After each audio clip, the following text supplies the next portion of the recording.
how to use OTT.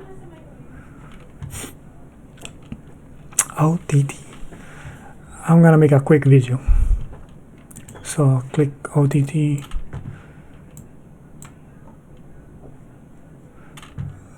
So this is your OTT. So I just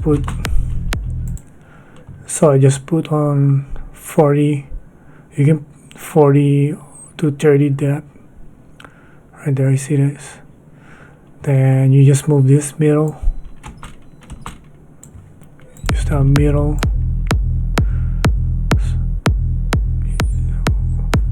Whichever sounds cool or nice to you. And that's it.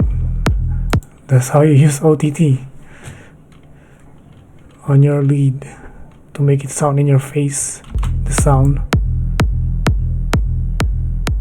See, hear that? Alright guys, that's it. That's how you use OTT. Don't forget to like and subscribe. Thanks.